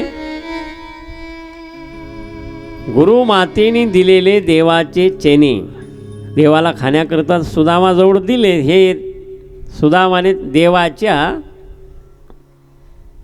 हिश्याचेही खाल्ले. आणि मग श्रीक्षय त्याच्या कपाळावर लिहिल्या गेलं श्रीक्षय. आणि हे श्रीक्षय केव्हा गेलं? ज्यावेळी पोहे घेऊन गेलेत, ते पोह्याची पुरचंडी बांधलेली आहे, देवाने ती ओढली आणि ज्यावेळी पोहे खाल्ले त्यावेळी त्या कपाळावर यक्षश्री लिहिल्या गेलं. त्याचा फार विशेष अवतरणिका आहे. ऋण तरी मुठभर पोहे त्याच्या व्याजात हेमनगरी मुदलात मुक्ती देणे ही कोण्या शापकारीची रीती. निष्पृह प्रेम अनपेक्ष सुचिरदक्ष उदासीनो गतव्यतः सर्वारंभ परित्यागी. परम महाभागवत, परमसंत आणि फार निरपेक्ष आणि निष्पृह जीवन असलेले सुदामदेव आहे. आणि फार विशेष आहे त्यांची जीवनशैली, जी ऋषित्वाची जीवनशैली ते जगतात. मुष्टीभर पोह्यासाठी गाव सोनियाचा दिला गा. मुठभर पोह्यामध्ये सुवर्णाची नगरी दिली, ऋण तरी मुठभर पोहे. त्याची विशेष त्याच्या व्याजात हेमनगरी मुदलात मुक्ती देणे, ही कोण्या शावकारीची रीती. भगवान शुकदेव परीक्षितांना ते कथन देत आहे. पुढे याच दशमस्कंदाच्या उत्तरार्धामध्ये वसुदेव यज्ञोत्सव प्रसंग आहे. भरपूर यज्ञ केले वसुदेवानी. एक दिवस महर्षी नारद आले आणि महर्षी नारद आल्यानंतर मग त्यांचं प्रवचन ठेवलं नारदांचं. आता देवकी त्या प्रवचनाला आहे, वसुदेवही त्या प्रवचनाला आहे, सर्व द्वारकीचे लोक बरेचसे त्या प्रवचनाला आले. बरेचसे म्हणजे काही सगळेच थोडी येत असतात प्रवचनाला. भागवत ठेवला म्हणजे काही सगळे गावातले लोक थोडी आणत असतात भागवतामध्ये. गावातही कोणी ना कोणी लागेल ना, सर्वांनी ऐकायला. अरे गावात लागेल ना कोणी ना कोणी, सगळे येऊन थोडीच जमणार आहे. इथे काही गावात, काही स्वयंपाकात, काही लोक स्पेशल जेवणासाठीच. त्यांना ऐकणं काही नसते, नुसते जेवायला लोक पाहिजे ना. जेवणं ही एक शोभा आहे. स्वयंपाक करून ठेवला आणि जेवायलाच लोक नसले तेही चांगलं नाही. म्हणजे प्रत्येक सेक्शनमध्ये लोक पाहिजेत ना, त्यावेळेस त्याची मौज येते, आनंद येते. काही लोक नुसतं भागवत पाहायलाच येतात, काय चालू आहे नुसतं पाहतातच. आपापली एक स्वतंत्र प्रक्रिया आहे माणसाची, दृश्य आहे जगत. तो कोणत्या दृष्टीने कसं आणि त्याच्या आत तो कसं काय त्याची भूमिका तयार करतो, हे त्याचं स्वातंत्र्य आहे. आणि मग प्रवचनात महर्षी नारद म्हणू लागले, करतोम अकर्तोम अन्यथा करतोम, ही शक्ती देवाची आहे, ते हे ब्रह्म आहे, ते हे ब्रह्म आहे. भगवान श्रीकृष्णाकडे निर्देश देऊन बोट करून बोलायचे, ते हे ब्रह्म आहे, ते हे ब्रह्म आहे. आणि प्रवचन झाल्यानंतर मग देवकी श्रीकृष्णाजवळ गेली. म्हणे मी प्रवचनात ऐकलं तू देव आहे, आणि तू जर देव आहे तर देव काही करू शकतो. म्हणे माझे 6 मुलं कंसाने मारून टाकले, मी त्यांना दूध नाही पाजलं. म्हणून माझी अशी इच्छा आहे म्हणे की त्या 6ही मुलांचं दर्शन करून दे, कारण तू देव आहे, देव काही करू शकतो. भगवान श्रीकृष्ण म्हणू लागले महर्षी नारदांना, तुम्हाला प्रवचन करायला सांगितलं होतं, हे नव्हतं सांगितलं माझ्याकडे बोट करून सांगायला की ते हे ब्रह्म आहे. हे काम नव्हतं ना, हे लावला की तुम्ही म्हणे कामी. तुम्हाला प्रवचन सांगितलं तर तुम्ही मलाच कामी लावून दिलं. काहीच बोट माझ्याकडे अंगुली निर्देश द्यायचं काहीच कारण नव्हतं ना. असे भरपूर लोक होते, तेही ब्रह्म आहे सांगून द्यायचं होतं. देवाने काय केलं, एकामागून एक असे 6ही मुलांचं दर्शन करून दिलं तिला, आणि ते नंतर गुप्त झाले तिथून.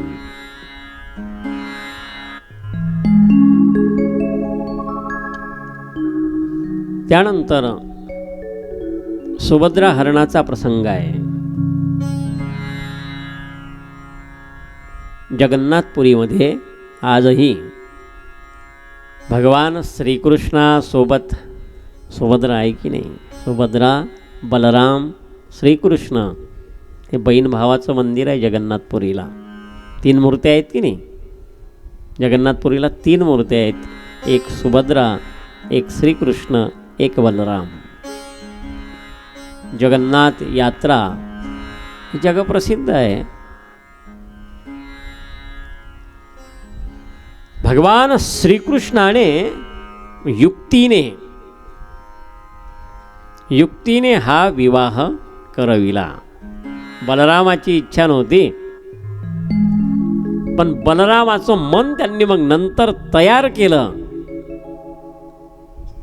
सुभद्रा हरण म्हणजे हा जो प्रसंग आहे की अर्जुन संन्यस्ताचा वेश घेऊन आले आणि भोजन केल्यानंतर आता त्यांना पोचून द्यायचं आहे तर त्या रथाचं सारथ्य स्वतः सुभद्रा करते म्हणून त्याला सुभद्रा हरण हा प्रश्न हे नाव दिलेलं आहे. या दशमस्कंदाच्या शेवटी वेदस्तुतीचे 28 श्लोक आहे. त्यानंतर भगवंताच्या अन्य लीला विहारांचं दर्शन करून इथे दशमस्कंद पूर्ण झाला. बोलिये द्वारिकाधीश भगवान की जय. श्रीराम जय राम जय जय राम श्रीराम जय जय राम श्रीराम जय जय राम श्रीराम जय राम जय जय राम श्रीराम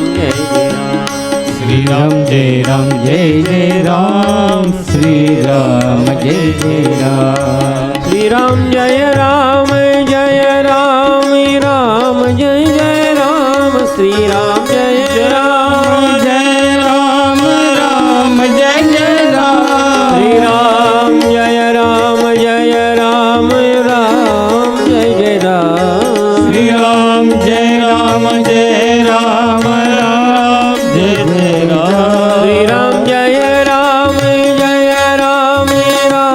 जय जय राम श्रीराम जय राम जय राम राम जय जय राम श्रीराम जय राम जय राम राम जय जय राम श्रीराम जय राम जय राम राम जय जय राम श्रीराम जय राम जय राम राम जय जय राम श्रीराम जय राम जय राम राम जय जय राम श्रीराम जय राम जय जय राम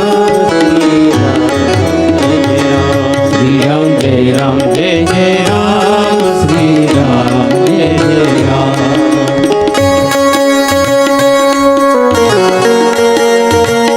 जय हो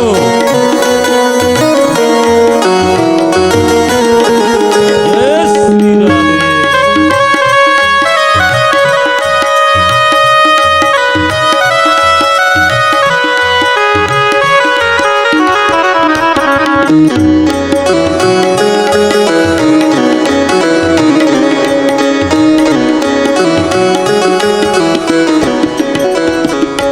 श्रीराम जय राम राम जय जय राम श्रीराम जय राम जय राम राम जय जय राम श्रीराम जय राम राम जय जय राम श्रीराम जय राम जय राम राम जय जय राम श्रीराम जय राम राम जय जय राम श्रीराम जय राम जय राम राम जय जय राम श्रीराम जय राम जय जय राम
जय राम राम जय जय राम जय राम जय राम राम जय जय राम श्री राम जय राम राम जय जय राम जय राम राम जय जय राम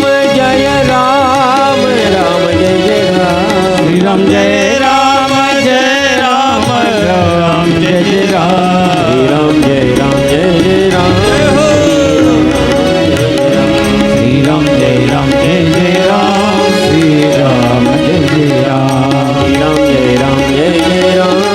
श्री राम जय जय राम श्री राम जय राम जय जय राम श्री राम जय राम श्री राम जय जय राम श्री राम जय जय राम श्री राम जय जय राम श्री राम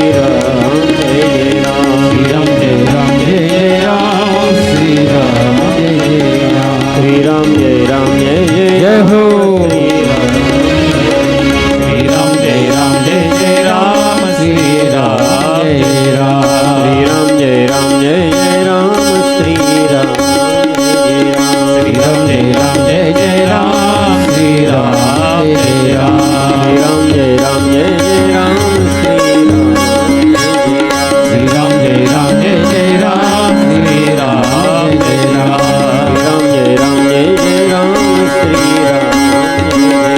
श्री राम जय जय राम श्री राम श्री राम जय राम श्री राम जय राम श्री राम जय जय राम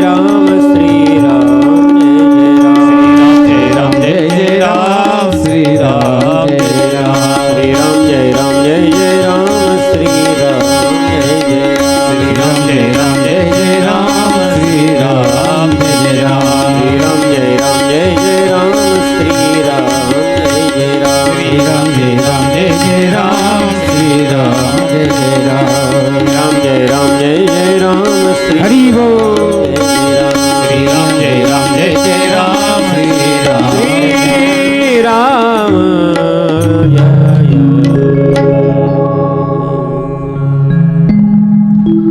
जय जय जनकेश्वर भगवान की जय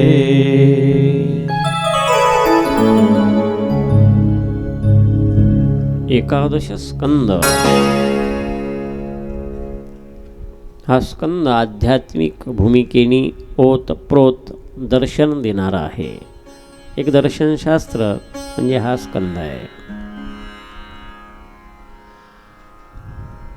शुक म्हणतात राजन, ऋषभदेव पुत्र नवयोगीश्वर यांनी महाराज निमीला उपदेश केला. हाच संवाद नारदांनी वसुदेवाला सांगितला. मनुष्य जीवनाचं सारग्राह्यत्व दर्शन आहे.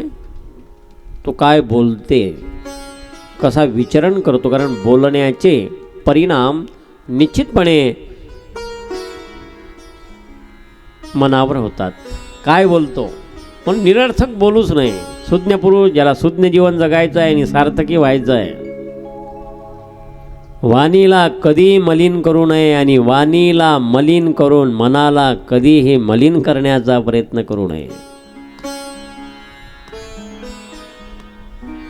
कारण हे मालिन्य फार वाईट असते. तुम्ही तर वाणी तर बेकार केलीच केली, त्या अनुगत मनही वाईट केलं, मनही बेकार केलं आणि तुम्ही तुमची यात्रा तुम्हीच थांबवली. हा त्याचा अर्थ आहे. जे बोलतो त्याचे निश्चितपणे मनावर, म्हणून तर काही सुज्ञ लोक असतात. जास्त लोक असले म्हणजे मनुष्य काही फार बुद्धिवान असतो किंवा सार्थकी असतो असं काही नाही. खूप लोक गोळा केले म्हणजे फार बुद्धिवान मनुष्य आहे असं काही गम्य नाही आहे, गणित नाही आहे.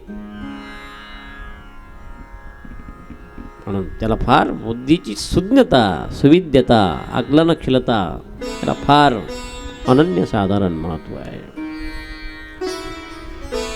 नवयोगीश्वरांचा बोध आहे. योगीश्वर म्हणतात भक्तीत जो डुबला माया त्याला काही करत नाही. कर्म वेदोक्त केलं तर त्याने चित्त शुद्ध होते, सकाम कर्माचा आपोआप नाश होतो. महाराज निमी संतुष्ट झाले. पुढे अवधूत दत्तात्रय आणि यदुराजाचा संवाद आहे. यदु म्हणतात, बाकी महात्मे मी पाहतो विक्षिप्त मला दिसतात, पण तुमच्या मुखमंडलावर नितांत प्रसन्नता आहे, याचं कारण काय? भगवान दत्तात्रयांनी सुंदर उत्तर दिलं. पण ह्या सृष्टीचा हा एक सृष्टी प्रवाहमान आहे आणि या सृष्टीमध्ये जे जे ही विशेष दिसते, या सृष्टीमध्ये जे गुण आहेत त्यापासून मनुष्याने अध्ययन करावं, शिकावं. म्हणून या सृष्टीत जे जे विशेष आहे त्यापासून मी शिक्षित झालो आणि यातच त्यांची 24 गुरूंचं कथनक इथे आलेलं आहे. भगवान दत्तात्रय हे स्मरतोगामी आहे, यांचा 4ही युगात शिष्य संप्रदाय आहे आणि गुरुप्रतिष्ठा आहे, गुरुबल. ज्याला गुरुबल पाहिजे त्याने गुरुची पूजा त्याला करावीच लागेल. तुम्हाला गुरुबल पाहिजे पण तुम्ही गुरुची पूजा करत नाही, तर मग तुमचं कार्य यथोचित पूर्ण होणार नाही. प्रीतम महाराजांची गुरुच्या प्रती आत्यंतिक निष्ठा आहे, म्हणून हेच गुरुबल आहे त्यांच्या कार्यात यशस्वी त्यांचं कार्य आहे. का? त्यांची आत्यंतिक गुरुच्या प्रती असलेली निष्ठा. गुरुबल असेल तर कार्य यशस्वी होतेच. आपली आत्यंतिक निष्ठा नाही गुरुवर, काय बल येणार आहे आपल्यात आणि काय त्याची प्रतीती होणार आहे आपल्याला? म्हणून गुरुबल, मला वाटते गुरुबल आपलं असलं पाहिजे. त्यासाठी गुरुबलासाठी गुरुची सेवा करावी लागते, गुरुची संतुष्टी करावी लागते. त्यावेळी मग गुरुबल येते आणि मग कार्य यशस्वी होते. असुर लोकही गुरुची पूजा करतात. मग हे सुंदर असं चिंतन आहे. पृथ्वीपासून सहनशीलता हा गुण शिकावा, जिभेवर नियंत्रण ठेवावं हे माशापासून शिकावं, संग्रह करताना विवेक ठेवावा, भ्रमरापासून शिक्षित व्हावं.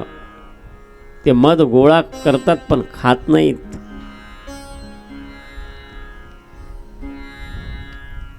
कोणाप्रतीच शत्रुत्व नसणे हे लहान मुलांपासून, बालकाकडून शिकावं.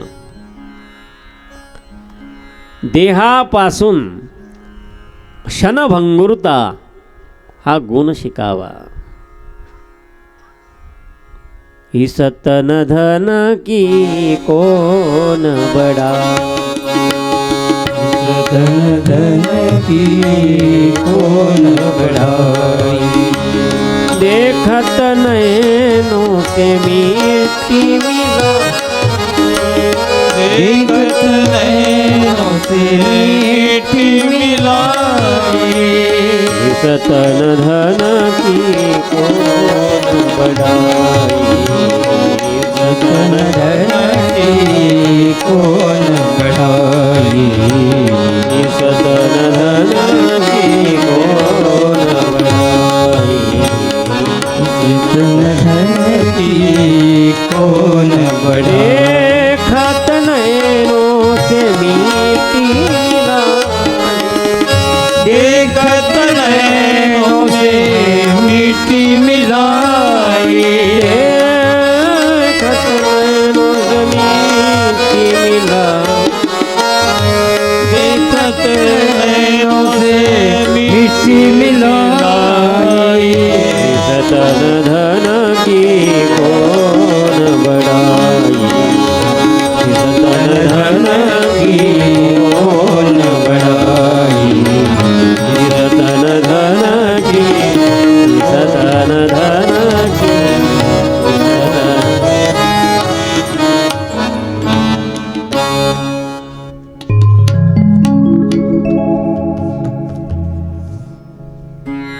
पण जिथे अशांती होत असेल ते ठिकाण सोडावं.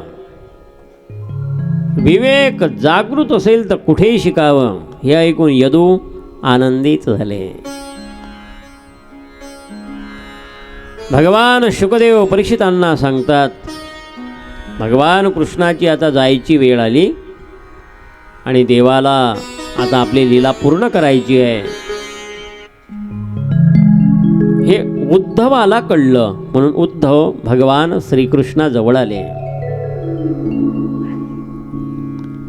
उद्धवाने प्रश्न केला, बृहस्पतीचे साक्षात शिष्य आहे आणि फार विद्या विभूषित आहेत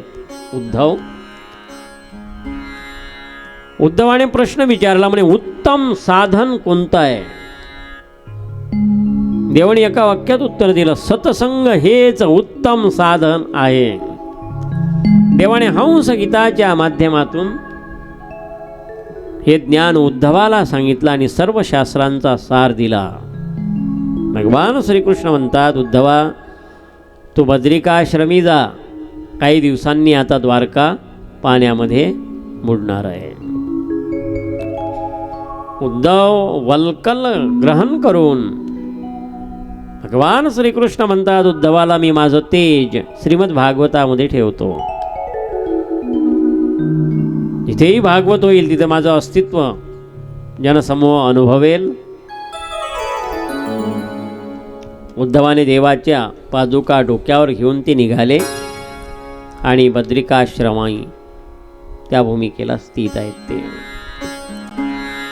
ज्या दिवसाची भगवान श्रीकृष्ण प्रतीक्षा पाहत होते, महाभारतीय युद्ध घडवून दृष्टांचा नाश झाला, पण माझ्या वंशातही असे लोक आहेत हे अपमानही करतात आणि उन्मत्तही आहे, आणि मी गेल्यानंतर तर अजूनच हे उन्मत्त होतील. पण आता काय करावं विचार त्यांनी केला. हा आपण जायच्या अगोदर यांची व्यवस्था लावलेली बरी. आणि देवानी लीला केली. पिंडार्क क्षेत्रावर यादवांची मुलं गेली, त्यामध्ये जामवंतीचा मुलगा सांब तोही गेला. इथे साधू संत बसून होते.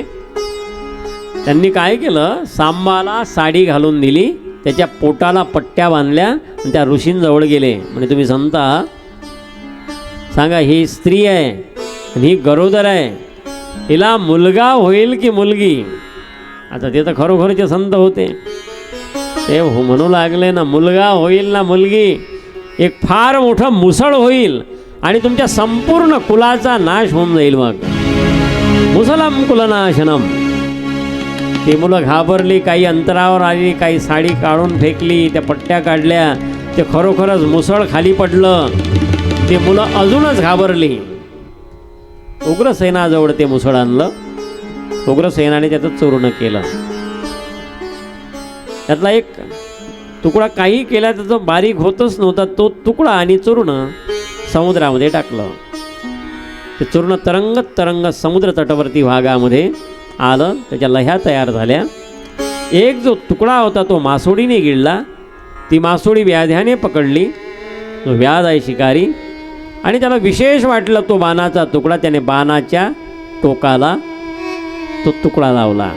देवाने देवाची व्यवस्था करून घेतली या पद्धतीने. एके दिवशी प्रभास क्षेत्रावर भोजनाची सामुग्री घेऊन गेले यादव लोक, आणि सोबत दारूही नेली. मस्त दारूही पिले, जेवणही केलं. त्या चर्चेमध्ये मग आपापसात वादही निर्माण झाले. मग एकमेकावर तलवारा उपसल्या, त्या तलवारा तुटून गेल्या. मग त्या लह्या होत्या, लह्या उपटल्या.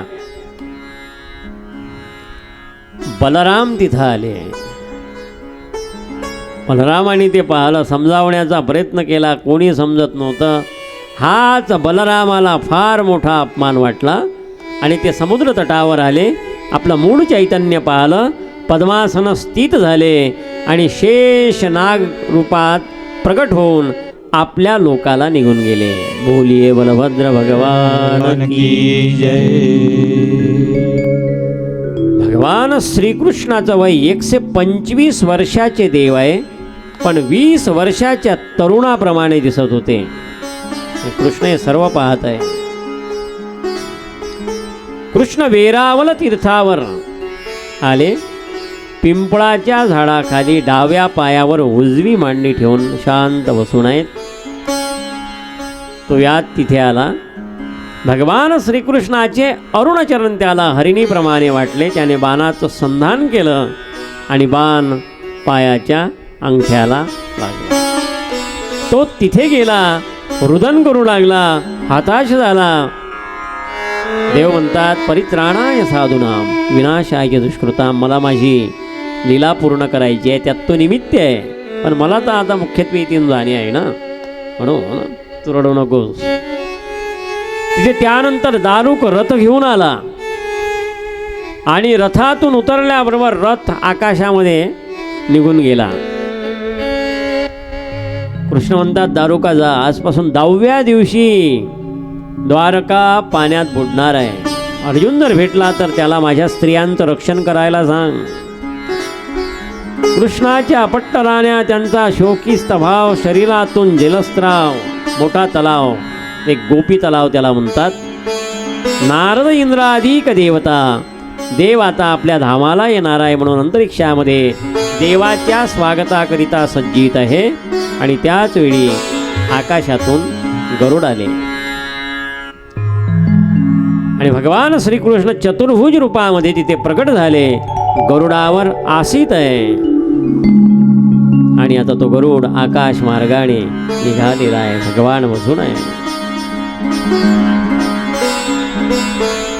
ही परमभूमिका, ही परम आस्थाशील भूमिका. सर्वांनी आकाशातून पुष्पवृष्टी केली, सर्व देवतांनी, आणि जय जयकार केला. बोलिये कृष्ण कन्हैया लाल की जय. 7वा दिवस आहे. भगवान शुकदेव परीक्षितांना सांगतात, संध्याकाळची वेळ आहे, तक्षक येईल आता. परीक्षितांची स्थिती सर्वं खलविदं ब्रह्म. आणि त्याच वेळी भगवान शुकदेव आसनावरून उठून उभे झाले. सर्वांनी जय जयकार केला. बोलिये शुकदेवजी भगवान की जय. परमस्वरूपाच्या धारणेने, आराधनेने स्वस्वरूपाकार झालेले परीक्षित आहे. अवघा रंग एक झाला, अवघा रंग एक झाला, अवघा रंग एक झाला, अवघा रंग एक झाला. रंगी रंगला श्रीरंग, रंगी रंगला श्रीरंग, रंगी रंगला श्रीरंग, श्रीरंग श्रीरंग. अवघा रंग एक झाला, अवघा रंग एक झाला, अवघा रंग एक झाला.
तो पण गेले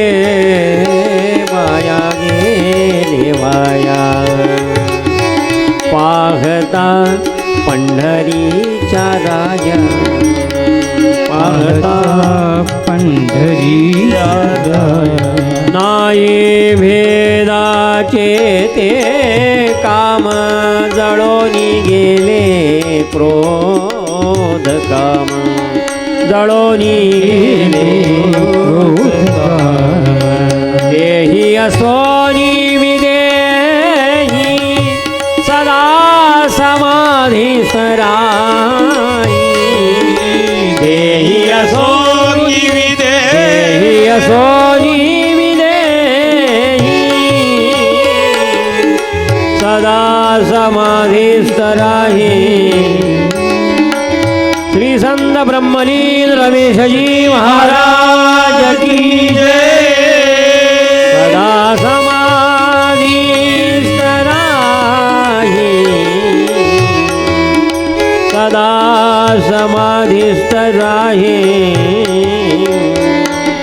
समाधीस्थ राही अवघा रंग एक झाला अवघा रंग एक झाला अवघा पाहता बाहरे गेले दोरे पाहता बाहरे गेले दोरे गेले दोरे गेले दोरे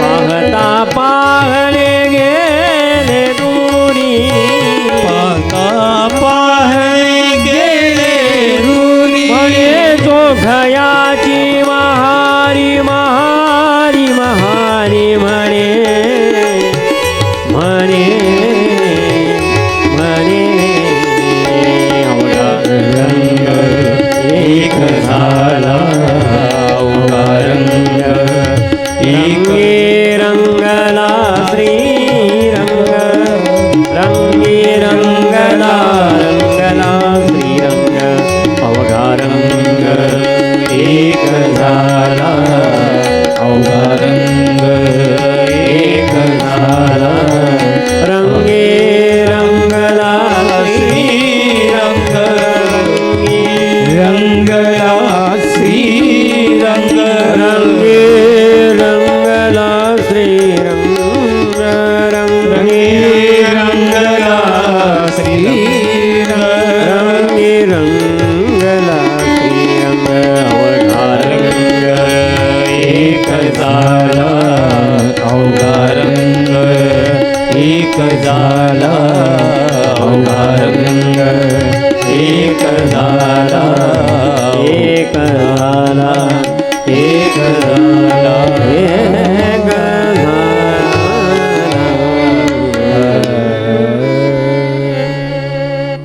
परीक्षितांचे प्राण ब्रह्मात लीन आहेत. केवळ निमित्त पूजेचं ताट, त्या ताटात फळ, फळामध्ये सूक्ष्म रूप धारण करून तक्षक आहे.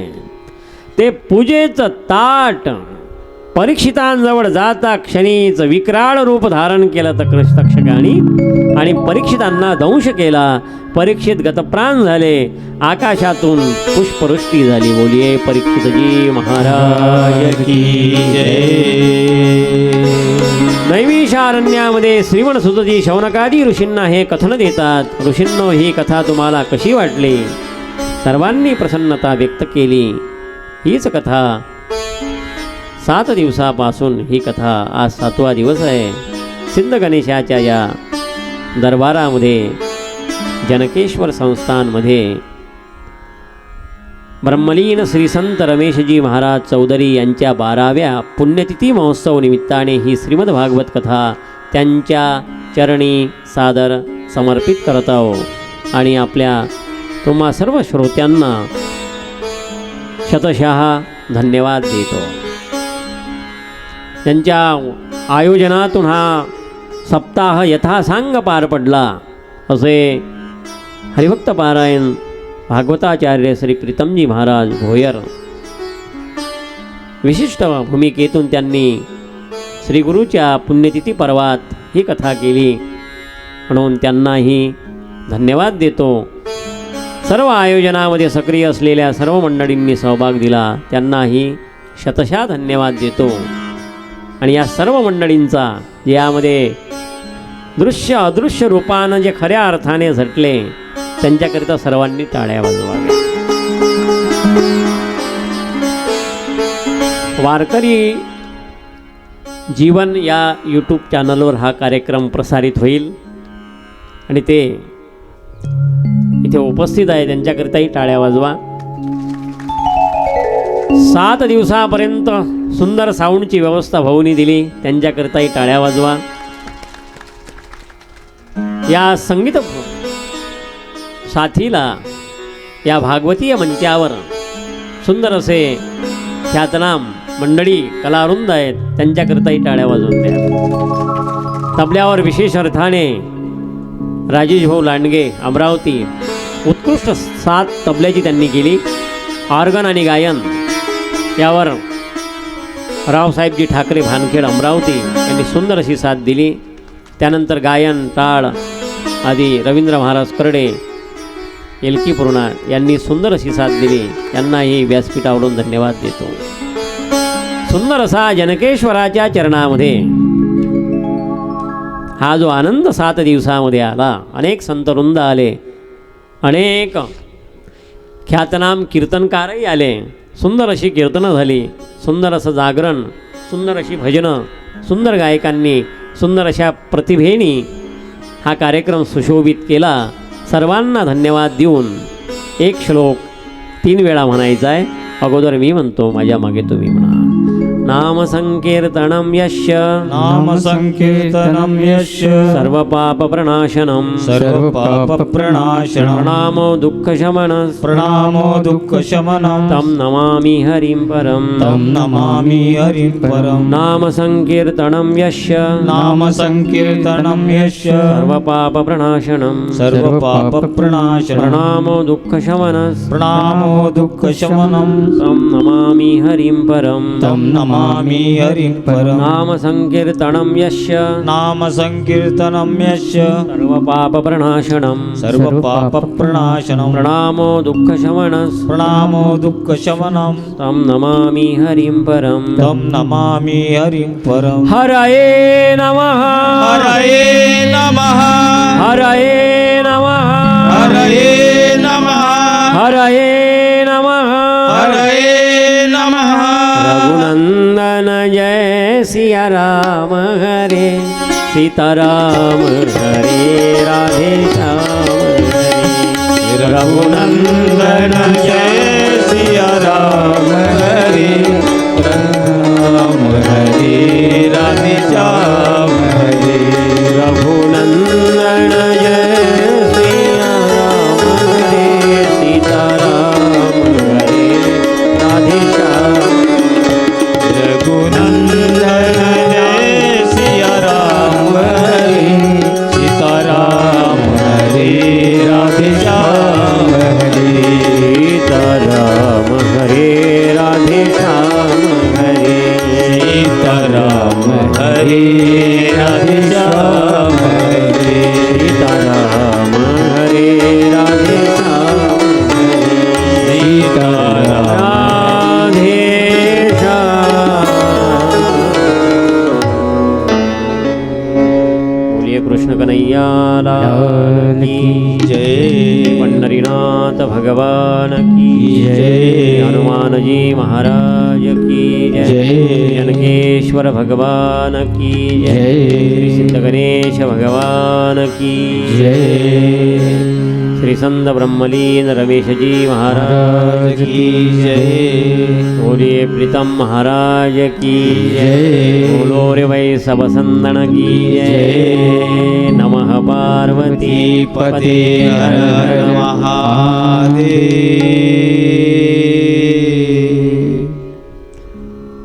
झालेली सेवा भगवतचरणी समर्पित करून आदरणीय महाराजांच्या पुण्यतिथीने ही कथा झाली. त्यांच्या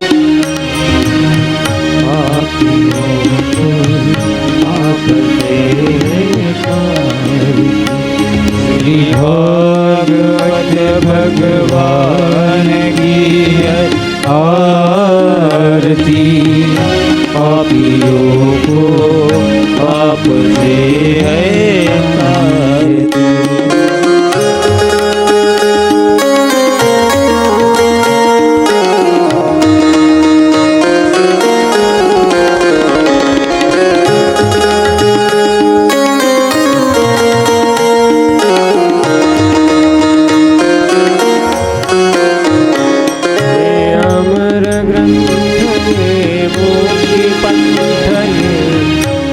पंचमवेद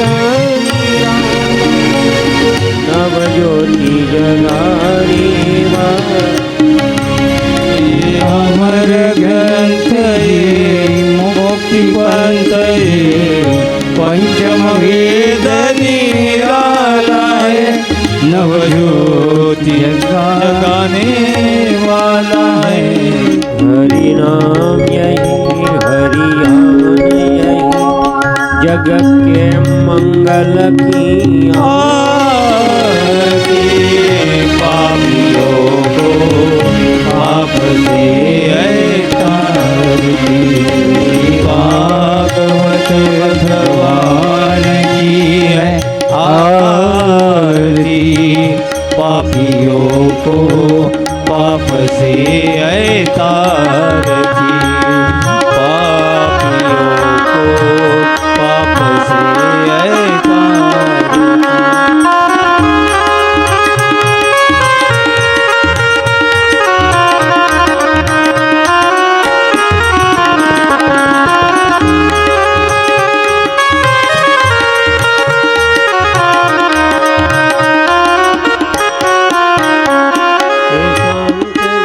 पावन पुनीत पाप मिटाने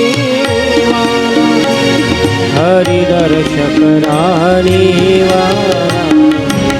ये शांत गीत पावन पुनीत पापों को मिटाने वाला है हर्ष कराने वाला है सुख दुख हरणी श्री मधुसूदन की आरती भागियों को पाप से तारती भागवत भगवान की है आरती पापियों को पाप से तारती पापियों को पाप से तारती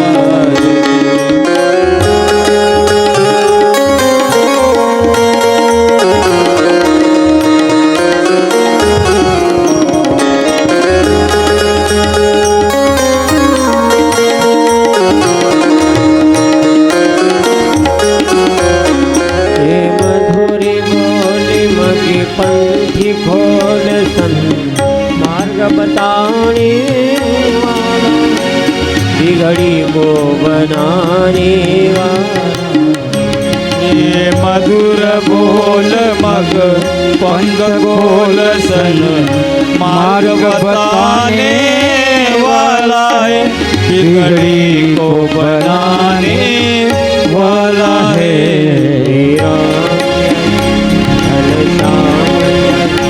प्रभु के महिमा की आरती पापियों को पाप से तारती श्री भागवत भगवान की है आरती पापियों को पाप से तारती पापियों को पाप से तारती आरती ज्ञान राज महाकैवल्य